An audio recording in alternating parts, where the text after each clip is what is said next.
Jerome Carter was 42 years old, and until that Tuesday night, he believed patience was its own kind of protection. He was a quiet man, steady hands, early mornings, a marriage he had invested in completely. His wife Trish saw a maintenance man who came home smelling like work, and she had made her decision about him a long time ago. So when she threw him out for being poor, standing in their doorway telling him he would never be enough, that she deserved more than a maintenance man could offer, she said it with the confidence of a woman who believed she had already won. What she did not know was that the man walking down that front path with a single bag had 4 companies, a private fleet, and a net worth she had never thought to investigate. Because she had never thought him capable of anything worth investigating, Jerome reached the bottom of that walkway, pulled out his phone, and made one call. 4 words. And within minutes, 15 black SUVs rolled silently down that residential street and stopped at her curb.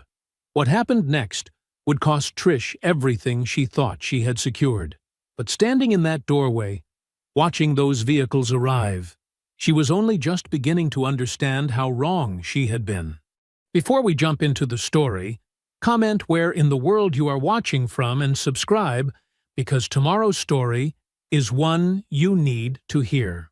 Jerome Carter woke before his alarm, the darkness still thick outside his bedroom window. He lay still for a moment, listening to Trish's steady breathing beside him, then eased out of bed without disturbing her. The hardwood floors, which he had installed himself 2 summers ago, were cool under his feet. In the kitchen, he moved with practiced quiet, measuring coffee grounds into the filter. Every surface in this room carried his fingerprints: the granite countertops he'd selected and installed, the backsplash tiles he'd laid one by one, the soft close cabinet hinges he'd retrofitted on a long weekend. The house was full of these invisible signatures, improvements Trish had wanted, but never asked how he managed to provide. While the coffee brewed, Jerome retrieved 3 phones from their charging station in his home office. The personal one showed a text from his mother. She was an early riser, too. The other 2, slim black devices in heavy-duty cases, displayed notifications that pulled his attention immediately. The first message was from Troy Banks, his head of security. Route 7 driver called in sick. Need confirmation on backup assignment. Jerome typed a quick response. Put Martinez on it. He's certified for that route. The second phone showed an alert about a mechanical issue with one of the armored vehicles. He forwarded it to his maintenance team with clear instructions, then checked the schedule to ensure the backup vehicle was ready. These morning problems were familiar, almost comforting. They were clean problems with clear solutions. Unlike the quiet tension that had been growing in his marriage, these issues could be fixed with decisions and action. Coffee in hand, Jerome walked out to his truck, parked in the driveway. The morning air was crisp, carrying the first hint of fall. He stored both business phones in the locked center console, a habit born from his decision 8 years ago to keep his work life separate. Not hidden, exactly, just contained. Back inside, he leaned against the counter and sipped his coffee, remembering the day he'd started Carter Consolidated Holdings. One used truck, one contract with a law firm that needed secure document transport. He'd driven that route himself for 6 months, sleeping 4 hours a night, reinvesting every dollar that didn't go to basic survival. Now he had a fleet of vehicles, 3 separate offices, and a team of loyal employees who called him Mr. Carter with genuine respect. The maintenance division had started as a way to diversify income, but it had grown into a solid operation of its own. When Trish told people her husband worked in maintenance, she wasn't lying. She just didn't know it was only one branch of a much larger tree. Jerome finished his coffee and rinsed the mug, placing it in the dishwasher, another upgrade he'd installed himself. Upstairs, he could hear Trish starting to stir. He climbed the stairs quietly, entered their bedroom, and bent to kiss her cheek. "Heading out," he said softly. She made a small sound of acknowledgement. already reaching for her phone on the nightstand. There was a time when she would have asked where he was going, what his day looked like. Now, she just nodded, thumb scrolling through messages. The drive to his main office gave him time to think. The building itself was impressive. Modern glass and steel, professional security at the entrance, a fleet of black SUVs parked in precise formation. Trish had never seen it. In 3 years of marriage, she had never once asked to visit his workplace, never questioned how a maintenance contractor afforded the suits he wore to client meetings, never wondered about the calls he took in his home office. 12 hours later, Jerome pulled back into his driveway. Trish's car was still there, but she was dressed in a black cocktail dress, putting on earrings in the hallway mirror. "Work function," she said before he could ask. "Don't wait up." He watched her gather her purse, check her lipstick one final time. She didn't ask about his day, didn't notice the faint smell of leather from the new fleet vehicle he'd inspected, didn't see him at all, really. As her car backed out of the driveway, Jerome sat at the kitchen island, running his hand along the smooth granite he'd selected with such care. The house was quiet except for the soft hum of the refrigerator, another upgrade he'd installed last spring. The silence felt different now, charged with something he'd been feeling for months, but hadn't named until this moment. Her absence had a shape to it, a deliberate quality. She wasn't just distant, she was orchestrated, like someone following a carefully drawn map to somewhere else. Jerome sat there for a long time, surrounded by all the improvements he'd made to a home that suddenly felt less like theirs and more like a stage set for whatever scene Trish was preparing to end. After Trish's car disappeared down the street, Jerome remembered the registration renewal notice sitting on his desk. He needed the insurance document, which Trish always kept filed away in her home office. The room was meticulously organized. One of Trish's proudest qualities was her attention to detail. Jerome flicked on the light, taking in the familiar space. Her desk was pristine, with color-coded folders arranged in neat stacks. The filing cabinet stood in the corner, its dark metal surface reflecting the overhead light. He'd helped her move it in when they first combined households, the weight of it leaving marks on the hardwood that he'd later refinished.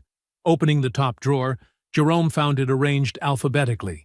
Under I for insurance, he found nothing.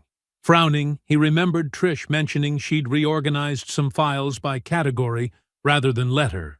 The car documents would probably be under House or Vehicle. The House tab caught his eye. A thick manila folder stuffed fuller than the others. Jerome pulled it out, expecting to find mortgage papers, tax records, and somewhere in there, the insurance documents. What he found instead made his hands go still. Bank statements, dozens of them, carefully arranged by date, for an account he'd never seen before. The name at the top read, Patricia A. Carter, but their joint accounts weren't listed anywhere on the paper. This was something separate, something hidden. Jerome's fingers moved mechanically through the statements, each page revealing more of a pattern he wished he wasn't seeing. Small transfers, never more than a few $100s at a time, moved from their joint account through what looked like a deliberate series of steps. The amounts were structured carefully, spread out just enough to avoid obvious detection. The running balance at the bottom of the most recent statement, $47,000. The systematic nature of it hit him like a physical blow. This wasn't impulsive. This had been happening for 14 months. While he was installing new cabinets in their kitchen, while he was fixing the guest bathroom plumbing, while he was kissing her goodbye every morning, she had been executing this careful extraction of their shared money. But it was the email printout beneath the statements that turned his blood to ice. The sender's name jumped out immediately. David Osei. Jerome didn't know him, but the familiarity in the words that followed made it clear Trish did. Very well. Everything's proceeding according to the timeline we discussed, the email read. Once you've confirmed the date, I can start looking more seriously at those properties we viewed. Your exit needs to be clean and complete. No loose ends he can use to drag things out. Jerome's hands were steady as he continued reading, even as something inside him cracked open. The attorney I mentioned is excellent with cases like this. Once you file, his income won't even cover the attorney fees. You'll walk away clean. We can start building everything we talked about. The paper didn't shake in his grip. His breathing remained even. The carefully cultivated control that had built his business, that had protected his privacy all these years, held firm even as his world shifted on its axis. With deliberate precision, Jerome returned the email to its exact position beneath the statements. He aligned the edges of the papers perfectly, maintaining the exact order he'd found them in. The folder went back into the cabinet at precisely the same angle it had been filed. He turned off the light in Trish's office, closing the door with the same quiet care he'd always shown. His footsteps made no sound on the hardwood as he walked to the living room. The floors he'd refinished himself, proud to make their home better, never questioning why she'd grown so distant as he worked. The darkness of the room enveloped him as he sat in his chair. He didn't reach for the television remote, didn't call anyone, didn't pour a drink. He simply sat, letting the full weight of discovery settle into his bones. In that darkness, Jerome made one clear decision. This would not be a moment of reaction. Hot anger, wild accusations, impulsive confrontation. Those were reactions, and reactions gave away power. What was needed, what he would do, was respond. The distinction crystallized in his mind with the same clarity he brought to business decisions. A reaction was emotional, immediate, uncontrolled. A response was strategic, measured, complete. A reaction would give Trish exactly what she expected from the simple man she thought she'd married. But a response would show her exactly who she had betrayed. The morning sun hadn't yet broken when Jerome made the first call. His attorney's voice was sharp, despite the early hour. Nathaniel Cross never seemed to truly sleep. Jerome, this is unexpected. The concern in Nathaniel's tone was subtle but present. I need you to clear your schedule this morning, Jerome said quietly, standing in his kitchen with his coffee untouched. What I'm about to tell you requires immediate attention. He laid out everything: the hidden account, the structured transfers, the email, David Ossie, in the same measured tone he used for business decisions. When he finished, Nathaniel was silent for a long moment. Tell me what you want, his attorney said finally. I want everything moved into proper corporate structure. Every asset, every account, everything that belongs to Carter Consolidated needs to be legally distinct and protected. I want it done quickly, but I want it done right. It'll be ready by noon. And Jerome? Nathaniel's voice softened slightly. I'm sorry. The second call went to Beverly Washington. His operations manager answered on the first ring, already at her desk despite the early hour. Beverly, I need two things immediately. First, prepare a complete asset summary. Every subsidiary, every account, every vehicle in the fleet. Second, I need a recommendation for a licensed private investigator. Someone discreet, thorough, and available today. Beverly, ever efficient, didn't ask for explanations she knew would come. The summary will be on your desk in an hour. For the investigator, I know someone. Former federal. Does clean work. Over the next several days, Jerome maintained perfect normalcy at home. He cooked dinner twice, asking about Trish's day while she picked at her food. He kept his voice warm, his manner open. Every movement was carefully calculated to give her no ammunition, no hint that he had seen behind the curtain she thought was still in place. The investigator's first report arrived via encrypted email on Wednesday. The affair with David Ossie was confirmed. 14 months of hotel receipts, restaurant charges, carefully documented meetings disguised as work functions. But it was the second report that landed like a hammer blow. Subject recruited target into her workplace approximately 18 months ago, the report read. Multiple witnesses confirm she personally recommended him for the position, advocated for his hiring, and facilitated his integration into the office environment. This appears to have been a deliberate strategy to create daily proximity and plausible cover for ongoing contact. Jerome read the words 3 times, letting each implication settle. This wasn't a moment of weakness. This wasn't even simple betrayal. This was architectural. She had built the infrastructure of his replacement while sleeping beside him, while accepting his care, while watching him renovate their home. Friday evening arrived clear and cool. Jerome sat at the kitchen table, hands folded calmly, waiting. When Trish's key turned in the lock, he remained still. She paused in the doorway, registering his presence. "You're home early. We need to talk," Jerome said quietly. "I know about the account. I know about David. I know about the timeline you've been planning." Trish's face shifted, not to guilt or shame, but to something harder. Her voice took on an edge he recognized from the email's tone. "Well, I suppose that makes this simpler. The marriage is over, Jerome. It has been for a long time." "How long? 14 months? Or 18? He kept his voice level. She lifted her chin. "I've been unhappy for years. I've been patient. I've been supportive. But Jerome, look at you. You're a maintenance man. I can't build a future with a maintenance man. I deserve more than what you can give me." "I see." He nodded slowly. "This is my house," she continued, gaining momentum. "My name is on the mortgage. I need you to pack your things and leave. Tonight." Jerome stood, his movements deliberate and calm. "All right." He climbed the stairs to their bedroom, her bedroom now, and packed a single bag. Not because he had to, but because he chose to be done cleanly. Every movement was measured, precise. Walking down the front path, he could feel her watching from the doorway. He pulled out his phone and made one call. Bring them around now. The street had been quiet, residential, normal. Then they came. 15 black suburban LTs appeared, moving in perfect formation. Each vehicle gleamed under the streetlights, the Carter Consolidated Holdings logo distinct on their rear windows. They rolled to a synchronized stop along the curb, a display of power in automotive form.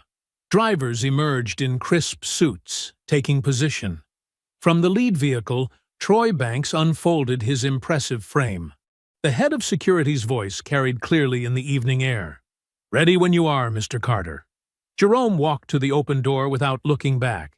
He could feel Trish's presence on the porch, could imagine her face as her narrative collapsed around her.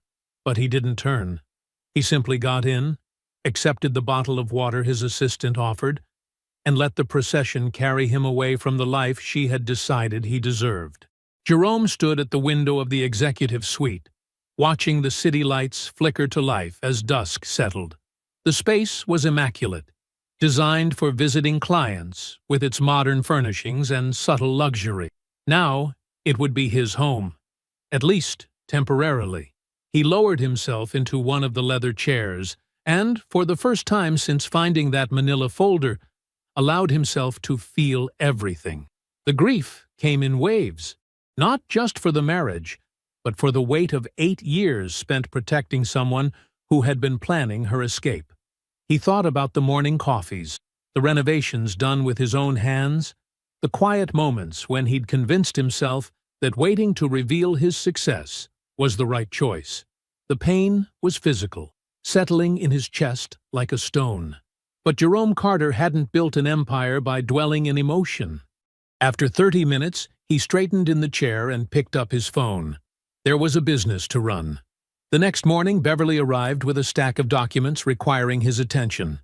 A major logistics contract was up for bid, specialized secure transport for medical supplies across 3 states. The numbers needed his review. "The projections look solid," he said, scanning the figures. "Have Troy assess the route security requirements and factor in any additional personnel costs. I want this bid to be competitive, but realistic." Beverly nodded, making notes. The maintenance division needs sign-off on the new equipment lease, and the real estate subsidiary has 2 properties closing next week. This was his world, the one Trish had never bothered to ask about. Carter Consolidated Holdings encompassed four carefully structured subsidiaries: Armored Logistics and Transport, Private Executive Protection, Commercial Facility Maintenance, and a real estate holding company that managed their properties and select investment ventures. 13 years, Jerome said quietly, more to himself than Beverly. Started with one used truck, hauling sensitive documents for Harrison and Myers Law. Now we're running 15 custom Suburbans and a fleet of armored transports. The numbers were clear: $4.2 million in total assets, generating over $800,000 annually. Built methodically, legally, with reinvested profits and careful growth. No shortcuts, no compromises. After Beverly left, Jerome made the hardest call, to his mother. Gloria Carter answered on the second ring. "Jerome? You're calling early." He told her everything, his voice steady but tired. When he finished, the silence stretched for a moment. "What do you need?" Gloria asked simply. "Just pray, Mama." "Already am." There was steel in her tone. "And I'm calling Nathaniel right after this. I want to understand every piece of paperwork in this situation." That was his mother. Practical love in action. She didn't waste time with, "I told you so," though she'd had reservations about Trish from the beginning. She moved straight to support and strategy. 3 days later, Nathaniel called, requesting an immediate meeting. Jerome found his attorney in his office, 2 sets of documents laid out on the desk. The discovery process surfaced some interesting patterns, Nathaniel began, sliding the first set forward. "Your wife and Mr. O.C. have been meeting with real estate agents for 4 months. Multiple properties, all in the $600,000 to $800,000 range. They've been actively planning a post-divorce life while you were still contributing to the household." Jerome absorbed this without visible reaction. "And the second set?" "Mr. Osei's financial profile." Nathaniel's tone was dry. "He's carrying $90,000 in personal debt across multiple accounts. There's also a judgment lion from a landlord dispute in 2021. He lost in court and hasn't satisfied the judgment. His credit score is in the low 500s. The irony settled over Jerome like a heavy blanket. Trish had orchestrated an elaborate exit strategy, recruited her chosen replacement, and planned their future life together. All while that chosen replacement was drowning in debt and dodging creditors. She had traded a self-made millionaire for a man who couldn't qualify for a standard mortgage. "Keep building the case," Jerome said quietly, standing. "I want everything documented, everything clean." "You're taking this very calmly," Nathaniel observed. "I'm taking this exactly as I should." Jerome's voice was steady. She made her choice based on what she thought she knew. "Now, we'll all live with what's actually true." He thanked Nathaniel and walked out, his steps measured and purposeful. The grief was still there, but something else had crystallized alongside it, a clear-eyed certainty about what came next.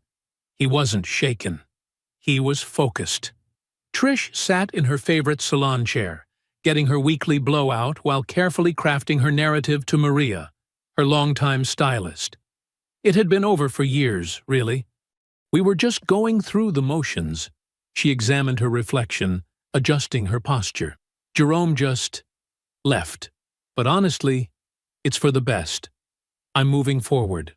She had rehearsed these lines until they felt natural, delivering them with just the right mix of resigned wisdom and quiet strength. The story was spreading through her social circle exactly as she'd planned. She was the woman who'd finally chosen herself, who'd decided to stop settling. "Sometimes you just know when it's time for a change," she continued, watching Maria nod sympathetically in the mirror. "I mean, there's only so long you can wait for someone to grow." Later that afternoon, over lunch with her closest friend Keisha, Trish felt her carefully constructed narrative wobble for the first time. She'd mentioned the SUVs, trying to cast Jerome's departure as some kind of theatrical tantrum. Keisha's fork had stopped halfway to her mouth. After a long silence, she asked, "Trish, what did those SUVs say on them?" The question hung there, heavy and uncomfortable. Trish stirred her salad, avoiding Keisha's eyes. "It doesn't matter. He was just trying to make some kind of statement." "But what did they say?" Keisha pressed. "Can you believe David's firm is up for that new downtown contract?" Trish deflected, forcing brightness into her voice. Keisha let it drop, but her expression remained thoughtful. That evening, Trish's attorney called. The conversation stripped away another layer of her confidence.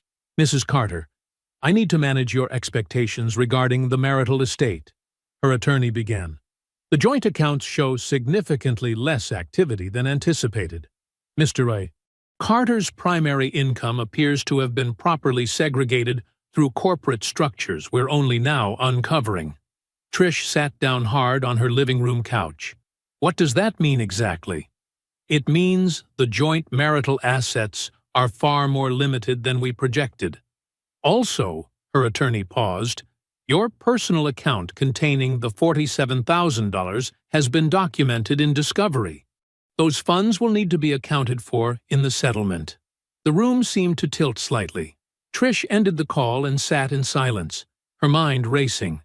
The careful exit strategy she'd built over 14 months was unraveling. She needed to regain control of the situation. Without fully thinking it through, she called Jerome. Her heart pounded as the phone rang. "Hello, Trish." His voice was neutral, professional. She adopted the warm, intimate tone she'd once used when she needed him to fix something around the house. "Jerome, I've been thinking. Maybe we're making this more complicated than it needs to be. We could settle this quietly, just between us. No need for attorneys to drag things out. Let the lawyers handle it."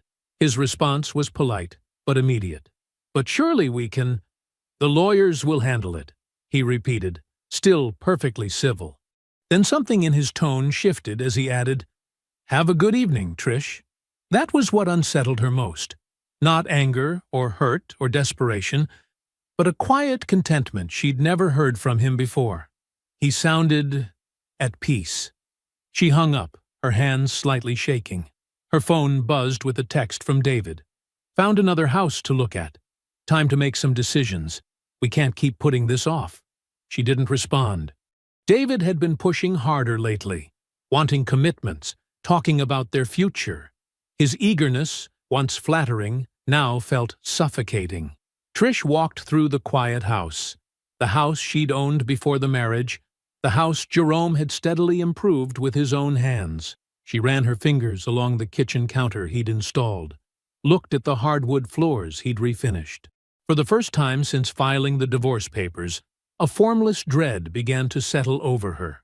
She thought about those SUVs again, the way they had appeared like black ghosts, silent and coordinated. The logo she hadn't quite been able to read in the fading light. The way the drivers had stood at attention.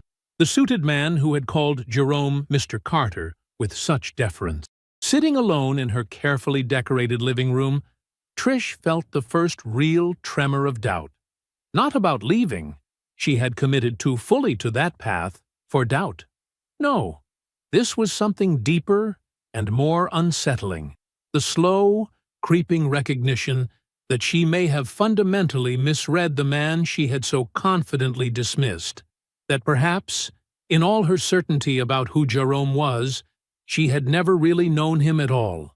Jerome arrived at Carter Consolidated's main office early, the morning sun barely cresting the horizon. The familiar weight of his security badge settled against his chest as he nodded to the overnight team finishing their shift. Inside his office, he set aside thoughts of Trish's phone call from the previous evening and focused on the documentation spread across his desk. Beverly knocked once before entering, tablet in hand. "Good morning, Mr. Carter. I've got the final proposal draft for the government contract." He smiled, genuinely glad to see her. Beverly's efficiency had been a cornerstone of the company's growth for 6 years. "Walk me through the changes." For the next hour, They reviewed the logistics and secured transport proposal worth $1.1 million over 2 years. Beverly had structured it meticulously: personnel allocations, equipment commitments, security protocols, and implementation timelines. Jerome made 2 strategic adjustments: increasing the dedicated fleet allocation and adding a contingency response protocol that exceeded the basic requirements. These additions will cut into the profit margin, Beverly noted, though her tone suggested approval. But they show we're thinking beyond the baseline, Jerome replied. We're not just meeting specifications, we're anticipating needs they haven't considered yet. He signed the final submission with the same pen he'd used to sign his first document transport contract 13 years ago. A small tradition, but traditions mattered. They were the quiet architecture of something lasting. Beverly remained standing, another tablet document queued. There's one other matter requiring your attention. The facility maintenance contract with Pearson and Associates is up for renewal next month. Trish's firm, David Osie's workplace. What's the annual value? Jerome asked, his voice neutral. $68,000, below our current minimum for maintenance contracts. We've had to adjust pricing structures across the board due to increased labor and material costs. Jerome nodded slowly. It was a legitimate business consideration. Their facility maintenance subsidiary had grown, establishing larger contracts that made smaller ones less cost-effective. Standard non-renewal notification? Already drafted. Professional, courteous, citing market conditions and operational restructuring. No bridges burned. This was why Beverly was invaluable. She understood both strategy and optics. Send it. And Beverly? Thank you for everything these past weeks. She gave him a small, knowing smile. The proposal team would like to celebrate when we win this contract. They're thinking catered lunch in the break room. When we win it, they can have whatever they want. He meant it. His team had earned more than their salaries. They'd earned his loyalty. Throughout the day, Jerome moved through his professional world with focused precision. He reviewed security protocols with Troy, approved 3 new vehicle acquisitions, and met with his fleet maintenance supervisor about implementing predictive diagnostics across the transport division. This was the company he'd built, not with flash or self-promotion, but with steady competence and reinvestment. Every truck in the fleet, every security officer in the field, every maintenance contract properly fulfilled, these were the building blocks of something real. That evening, Jerome drove to his mother's house for their standing Sunday dinner. Gloria Carter's home smelled of roasted chicken and decades of family memories. She hugged him tight, then served him a plate that could have fed 3 people. They talked about normal things first: the church renovation project she was organizing, his sister's new baby, the garden she was planning for spring. But Gloria Carter had never been one to avoid difficult truths. "I heard something at church today," she said carefully, setting down her fork. "Sister Matthews, you remember her? Her niece is married to Trish's cousin Marcus." Jerome waited. His mother wouldn't have brought it up without reason. 2 years ago, at a family gathering, Trish had a conversation with her people. Told them you'd never amount to anything. Said she was already planning her next chapter. Gloria's eyes held a mother's fierce protection. Her own mama told her to be patient, give it time. But she went ahead with her plans anyway. Jerome sat very still, absorbing this final piece of the puzzle. Not a wife who had fallen out of love or made a mistake in a moment of weakness. A woman who had looked at everything he was and decided it wasn't enough. Who had spent 2 years arranging her exit while accepting his care, his work, his presence in her life. The chicken sat untouched on his plate. His mother reached across the table and squeezed his hand. "Okay, Mama," he said quietly. "Now I know everything I need to know." The morning light filtered through the windows of Jerome's corporate suite as he dialed Nathaniel's number. His mother's revelation from Sunday dinner had settled into a kind of clarity. the final piece that made the picture complete. "I want one meeting with her," Jerome said when Nathaniel answered. "Face to face, before we close the settlement. To negotiate?" Nathaniel's tone carried professional caution. "To speak." Jerome moved to the window, looking out over the city he'd built his company in. "She needs to hear certain things directly from me. Not through lawyers, not through friends. From me." There was a pause on the line. "All right. But first, let me walk you through where the settlement stands." For the next 40 minutes, Nathaniel detailed the legal landscape with surgical precision. The joint marital estate had been properly segregated from Jerome's corporate holdings. Carter Consolidated's assets, the fleet, the contracts, the real estate, were protected within their legitimate business structures. Everything was documented. Everything was clean. "Her $47,000 fund has been addressed as marital assets," Nathaniel continued. "Given her income level and the marriage duration, no alimony is triggered. She'll receive her proportional share of joint property, nothing more. The house she owned before marriage remains hers, as it always was." Jerome nodded, though Nathaniel couldn't see it. "And it's all solid? No vulnerabilities?"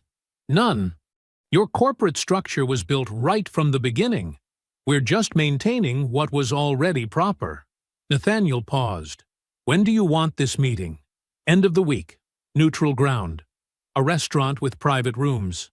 I'll have my office send the request through proper channels." Another pause. "Jerome, be clear about what you want from this conversation." "I am clear," Jerome replied. "Very clear." He had barely ended the call when Beverly knocked, her face bright with news she was trying to contain professionally. "Mr. Carter, the government contract team is on line 3. Jerome picked up the phone.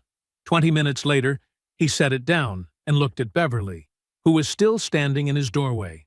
"Tell the team to order whatever food they want for the celebration.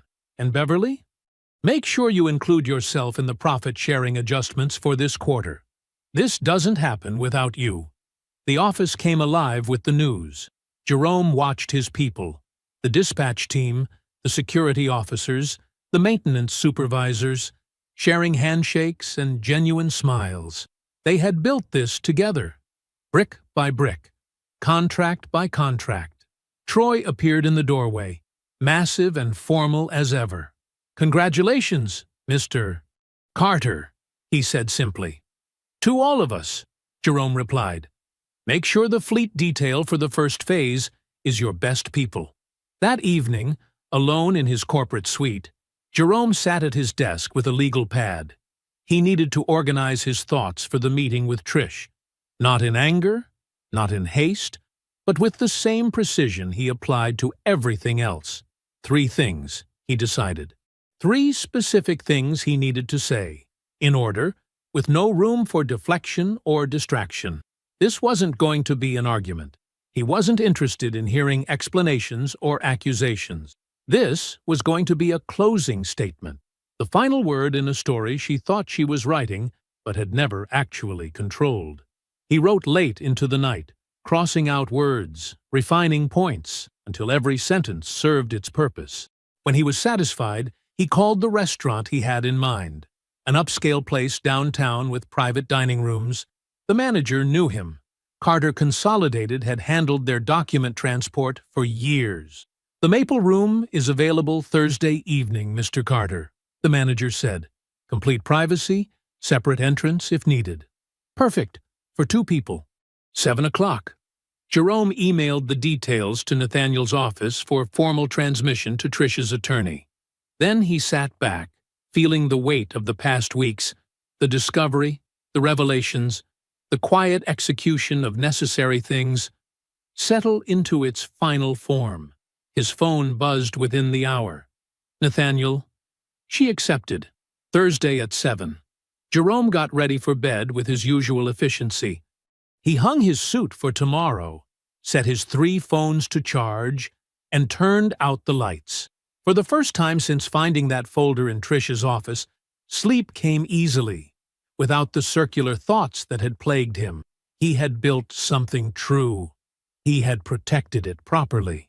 And now he would speak his truth, once, completely, and move forward.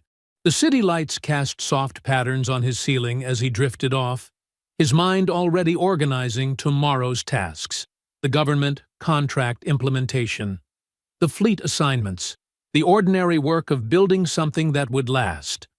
The maple room at Vincenzo's cast warm light across polished wood panels. Jerome arrived 20 minutes early, selecting a seat that faced the door. He had chosen this restaurant carefully, upscale enough to maintain decorum, private enough for truth. The maitre d' brought water without being asked and closed the door silently. Jerome checked his phones one last time, then placed them face down on the table. He had worn a charcoal suit, crisp white shirt, no tie, his standard business attire, though Trish had never seen him dress this way. He settled into a state of calm focus, the same mindset he brought to major contract negotiations. At exactly 7, the door opened. Trish entered wearing a navy dress he'd never seen. Her makeup perfect, hair freshly styled. She had dressed for impact, for control. Jerome recognized the careful calculation in her appearance. She was still trying to read the situation, to position herself advantageously. "Thank you for coming," Jerome said, his voice steady. He gestured to the chair across from him. Trish sat, smoothing her dress with practiced grace. "I wasn't sure what to expect. I asked for this meeting because I have 3 things to say. After that, the lawyers will handle everything else." Jerome maintained eye contact, his tone neither warm nor cold. "Would you like to order something first?" "No." Trish's fingers tensed slightly on her water glass. "Say what you need to say." Jerome reached into his briefcase and removed a bound document. "First, I want you to understand exactly what you were married to." He slid the company summary across the table. Carter Consolidated Holdings, 4 operating subsidiaries, Armored Logistics and Transport, Executive Protection, Commercial Facility Maintenance, and Real Estate Holdings, 15 vehicles in the primary fleet. Annual revenue over $800,000. Total asset value $4.2 million. He watched the emotions cross her face like weather. Disbelief first, then rapid calculation. Finally, a dawning recognition that twisted into something between rage and horror. Her hands trembled slightly as she turned pages. "I started it at 29 with a used truck and 1 contract. Built it over 13 years, clean and legal. Every vehicle you saw that night, owned outright. Every contract properly structured. Every subsidiary properly managed." Jerome's voice remained measured. "You're wondering why I never told you?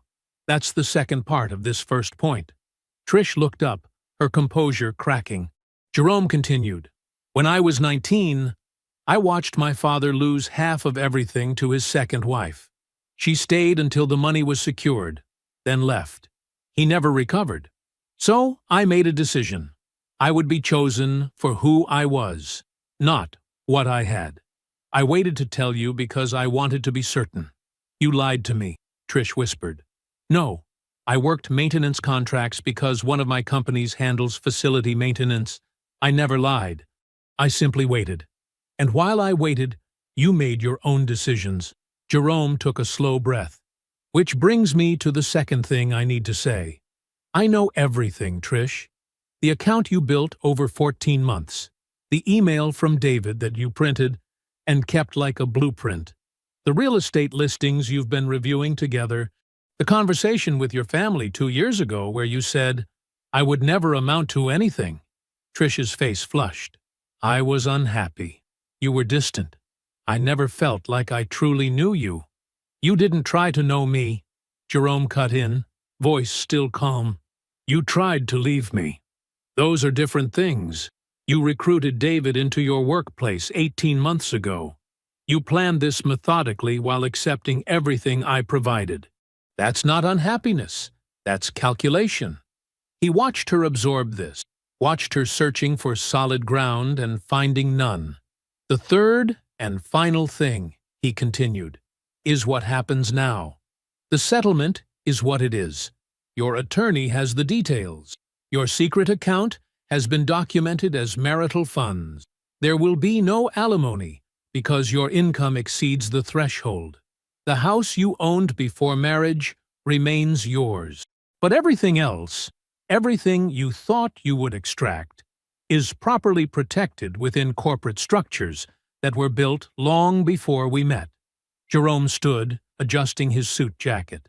I want you to know I'm not doing this out of anger. I'm doing it because I'm worth more than what you decided I was. He reached for his coat. David Ossie has a $90,000 debt profile and a judgment lien on his record. You had a man who was building an empire. I hope the trade was worth it. He slipped his coat on with fluid precision, collected his phones from the table, and walked to the door. Behind him, Trish sat motionless, the company summary still open before her, its pages bright under the warm restaurant lights. The divorce papers arrived on a Tuesday morning, delivered to Jerome's temporary office by Nathaniel's assistant. The settlement was exactly as structured: clean, proportional, confined to documented marital assets. Jerome signed without hesitation. Beverly, passing his door, noted the moment with a small nod of acknowledgement. Later that day, Jerome received a call from Nathaniel. Just got off the phone with opposing counsel, his attorney said. She told me she's never seen a marital estate this thoroughly organized and protected. Said whoever did your corporate structuring deserves significant credit. That would be you, Jerome replied. True. Nathaniel's dry humor surfaced briefly. Everything's filed. You're officially done. Jerome thanked him and ended the call. Through his office window, he watched 3 of his vehicles pull out for afternoon routes, gleaming black against the autumn sun. Across town, Trish sat in her attorney's office receiving the final review. The numbers were stark. No alimony due to income thresholds, joint assets limited to documented accounts, corporate holdings completely separate and protected. Her carefully accumulated $47,000 was properly categorized as marital funds. She had traded an empire for a promise that was already crumbling. David's financial reality emerged in layers. The $90,000 debt wasn't just numbers on paper. It was credit card payments, personal loans, and the lingering judgment lien that made renting quality properties nearly impossible. His salary, respectable on the surface, barely covered his obligations. Trish found herself covering dinner more often, then utilities, then portions of his car payment. The glamour of their imagined future dissolved into spreadsheet anxiety. Their relationship, freed from the electricity of secrecy, revealed its structural weakness. Without the charge of forbidden meetings and careful planning, without the shared fantasy of escape, they were left with ordinary conversations that felt increasingly strained. David's push for commitment had transformed into a subtle neediness that Trish found herself resenting. At David's firm, the loss of Carter Consolidated's facility maintenance contract created ripples. The quarterly numbers dipped enough to trigger review. David's division head began excluding him from certain meetings. He wasn't fired. That would have been cleaner. Instead, his relevance slowly eroded. Younger colleagues were assigned the projects he once led. His suggestions in meetings received polite nods and no follow-up. Meanwhile, Carter Consolidated's offices hummed with forward momentum. The government logistics contract launched formally, bringing with it a wave of operational expansion. Jerome approved 3 new hires, 2 drivers, and an operations coordinator. Beverly's promotion to chief operating officer came with a profit-sharing arrangement that made her quiet smile a fixture in the hallways. The company celebration filled the main conference room with catered food and genuine warmth. Gloria Carter arrived carrying a chocolate cake decorated with the company logo in perfect fondant detail. Had it done special, she told Beverly with a wink. Some occasions matter more than others. Jerome stood before his assembled staff, jacket off, sleeves rolled up, the way they knew him best. 8 years ago, he began, this company ran 1 truck on 1 route. Today we're launching our largest contract to date. That's not because of me. It's because every person in this room shows up with excellence, every day, without fanfare. You don't just work here, you build here, and I want you to know, I see it." The applause that followed was real. Troy, massive in his usual dark suit, actually smiled. Beverly's eyes glistened slightly. Gloria watched her son with quiet pride. That evening, after the office cleared out, Jerome took a different route home. He drove past the house. Not slowly, not stopping, just passing. The porch light was on. A single car in the driveway. He felt no pull, no grief, just the clean recognition that this was something he had walked away from by choice, not something taken from him. In his corporate suite, 20 minutes later, Jerome poured a glass of water and stood at the window. The city spread out below, lights coming on as dusk settled. He thought about that night in Trish's office, finding the folder, making the decision to respond rather than react. Every consequence now unfolding: the settlement, David's slow professional decline, Trish's confrontation with reality, his company's expansion, had been set in motion by that single choice. Response over reaction, strategy over impulse, building over breaking. Morning light crept through floor-to-ceiling windows, casting clean lines across Jerome's modern kitchen. At 5 a.m., exactly 14 months since the divorce papers were signed, he moved through his morning ritual with practiced ease. The coffee maker hummed quietly, its aroma filling the space he had chosen entirely for himself. The house was everything the old one wasn't. Open concept, minimalist design, situated in a neighborhood where success didn't need to announce itself. He had paid cash, signed the papers without ceremony, and moved in with furniture chosen for function and comfort rather than show. The kitchen featured dark granite countertops and stainless steel appliances that gleamed in the dawn light. It was his in every sense. Jerome settled at the breakfast bar with his first coffee, 3 phones lined up beside him. The personal one rarely buzzed this early. The 2 business lines already showed messages. Carter Consolidated never truly slept. The government contract had exceeded projections, opening doors Jerome had seen coming but hadn't rushed toward. 2 new client relationships emerged organically: a regional bank's secure document transport division and a tech company's executive protection needs. The fleet now numbered 20 vehicles. 3 new staff members had joined in the past quarter alone. Beverly's leadership as COO had transformed the company's operational rhythm. She approached each day with the same quiet competence that had first earned Jerome's trust, but now her influence touched every aspect of the business. The profit-sharing arrangement had been more than earned. It was an investment in the company's future that paid dividends daily. Jerome checked a message from Troy about the executive protection rotation schedule, then scrolled to a text from Audra Price. They had shared dinner twice in the past month. First, at a client appreciation event, where her direct questions and unaffected manner caught his attention, then at a small Italian place where conversation flowed easily for 3 hours.